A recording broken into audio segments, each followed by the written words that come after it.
তুমি আমার ফোনটা দাও। হঠাৎ ফোন চাচ্ছ কেন? মা বাবাকে কল দিব। আমাদের বিয়েটা যেহেতু পারিবারিক ভাবেই হয়েছে, ডিভোর্সটাও যেন এই পারিবারিক ভাবেই হয়। মা বাবাকে ফোন দিয়ে বলবো আমাকে যেন এসে নিয়ে যায়। আর তোমার মতো বেকার ছেলের সাথে কথা বলার আমার কোনো ইচ্ছা নাই। আমার ফোনটা আমাকে দাও তো দাও। কি ব্যাপার, আমার ফোনটা কই? বিক্রি করে দিয়েছি। তোমার মাথা ঠিক আছে? তুমি আমার ফোন বিক্রি করে দিয়েছো? বাড়িওয়ালা অনেক চাপ দিচ্ছিল তো, আগের অনেক টাকা জমে গেছে। টাকাটা না দিলে সে নাকি আমাদের বাড়ি থেকে বের করে দিবে। ফোনটা বিক্রি করে ঘর ভাড়া দিয়ে দিয়েছি।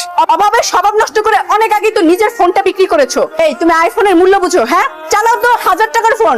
তোমার মতো ছোট লোক আইফোনের মূল্য বুঝবে? মুখ সামলায় কথা বলো নদী। তোমার মতো বেকার ছেলের সাথে যে নাকি শ্বশুরের টাকায় খায়, তার সাথে আমার মুখ সামলায় কথা বলতে হবে না? নদী, আমি কিন্তু তোমার হাজবেন্ড, সো প্লিজ। আরে যে আজকে অভাবের জন্য আমার ফোন বিক্রি করে দিয়েছে, কবে যে আমাকে বিক্রি করে দিবে কে জানে। আর যদি তুমি বিক্রি নাও করতে পারো, আমার তো মনে হয় তুমি কালকে আমাকে অন্য কারো বিছানায় পাঠাবে। নদী, ওই বদমাশটা কই? কত বড় সাহস তার! হ্যাঁ, এই ছেলে, এই তুমি আমার মেয়ের গায়ে হাত দিছো কেন? হ্যাঁ, তাকে তো আমার মেয়ের মোবাইলটা বিক্রি করে একটা অন্যায় করছো, দ্বিতীয়ত আমার মেয়ের গায়ে হাত তুলছো। আম্মা আপনি একটু বসেন। ভুল করেছি ঠিক আছে, বাট নদী তখন এমন ভাবে কথা বলছিল যে আমার মাথা ঠিক ছিল না। আপনি একটু বসেন, আমি সব বুঝিয়ে বলছি। আমি এইখানে বসতে আসি নাই। তোমার রাগের খেসারত কি আমার মেয়ে দিবে? হ্যাঁ, আর তোমার বেকারত্বের খেসারত দিতে দিতে আমার মেয়ের জীবনটা শেষ হয়ে যাচ্ছে। আহা নদীর মা, রানা তোমার মেয়ে জামাই, তুই বুঝে শুনে কথা বলো। এর জামাই দেখে কি সে যা খুশি তা করবে নাকি? আমিও কি তা মেনে নিব নাকি? তার তো বোঝা উচিত সে নদীর বাবার টাকায় খাচ্ছে, পড়ছে, চলছে। মা নদী যদি কিছু বলেও থাকে সেটা তার সহ্য করতে হবে। তোমার মেয়ে যে কথাটা বলেছে সেটা নিয়ে একটু ভাবো।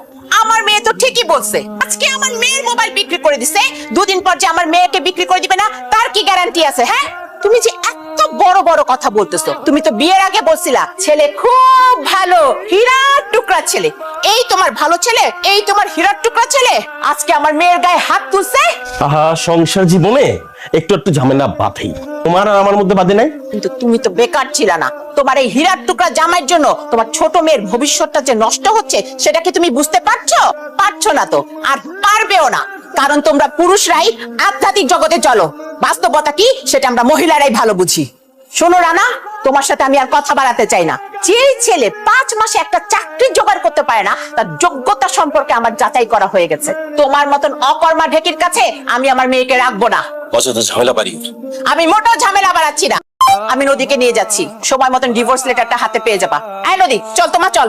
আমার দাঁড়ান, আপনারা আমার সাথে থাকবেন না, আপনার মেয়েও আমার সাথে থাকবে না। তাই বলে আমি জোরও করবো না, অনুরোধও করবো না। আপনারা এতক্ষণ এই জায়গায় দাঁড়িয়ে যে কথাগুলো আমাকে বললেন, সেটার পিছনে না একটা গল্প আছে। আর সেই গল্পটা না শুনে তো আমি আপনাদেরকে এই বাড়ি থেকে যেতে দেবো না। আমি যে গল্পটা বলবো সেটা গল্প হলো সত্য। যা বলা তাড়াতাড়ি বলো। আচ্ছা শোনো না, তোমার সাথে একটা কথা আছে। হ্যাঁ বলো। আমার 10,000 টাকা লাগবে। এত টাকা দিয়ে কি করবি? আমার বেস্ট ফ্রেন্ড সারা আছে না, আজকে ওর বার্থডে, তো ভেবেছি ওকে একটা ডায়মন্ডের নোজপিন কিনে দেবো। সস্তা কিছু দিয়ে দাও। তুমি এত বড় একটা চাকরি করো, এটা তো ওরা সবাই জানে। আমি কিভাবে ওদেরকে সস্তা কিছু দেই? আর 10,000 টাকা তোমার কাছে এত টাকা হয়ে গেল? টাকাটা বড় কথা না, 10,000 টাকা কিন্তু ঢাকা শহরে একটা সংসার চলে। কিন্তু ওরা তো সবাই জানে যে তুমি এত বড় চাকরি করো। ওই জায়গা থেকে কিভাবে আমি ওদেরকে ছোট্ট একটা গিফট দিই তুমি বলো? আমি তাহলে ওদের কাছে ছোট হব না? তোমাকে ছোট হতে হবে না, তোমার যত খুশি তুমি খরচ করো। আমার তো 5টাও না 10টাও না, একটা মাত্র বউ। তুমি থাকবা সবার উপরে। আসি। রানা টিফিন বক্সটা রেখে গেল। রানা, আমাদের অফিসে এই ভদ্রমহিলা। স্যার, এটা তো রান্না সাহেবের স্ত্রী, খাবার নিয়ে আসছে। এক কাজ করুন, আমার রুমে একটু পাঠিয়ে দিন তো। পাঠিয়ে দিতেছি। রানা সাহেব, বড় প্রজেক্টের যে ফাইলটা ওটা রেডি হয়েছে? স্যার ওটার কাজ তো চলতেছে, আমরা আগামী সপ্তাহে সাবমিট করব। আগামী 2 ঘন্টার মধ্যে ওই ফাইল রেডি চাই। ফাইল রেডি না হওয়া পর্যন্ত 2 ঘন্টার মধ্যে বাইরে তো বেরোনো দূরের কথা, কোনো থেকে ঘাড় ফেরাবেন না।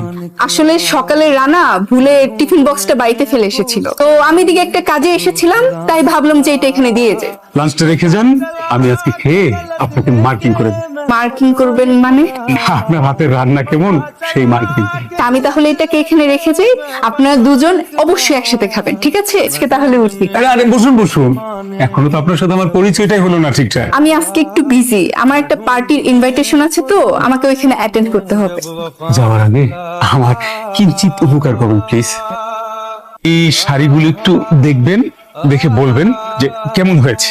মেয়েদের রুচি তো শাড়ির কালার একটু ভালো। আচ্ছা, এতগুলো শাড়ি কার জন্য? কাউকে গিফট করবেন না? আমার ওয়াইফ 3 পিসের চেয়ে শাড়ি পরতে খুব বেশি পছন্দ করে। সারা বছরের সমস্ত শাড়ি একসাথে নিয়ে এসেছি। আপনার চোখ আছে বলতে হবে, প্রত্যেকটা শাড়ির কালেকশন তো খুবই সুন্দর। আপনার তো অনেক পছন্দ হয়েছে। সমস্ত শাড়িগুলোর মধ্যে কোন শাড়িটা সবচেয়ে দেখতে সুন্দর এবং ভালো? এই শাড়িটা বেশ ভালো। এটা আপনার?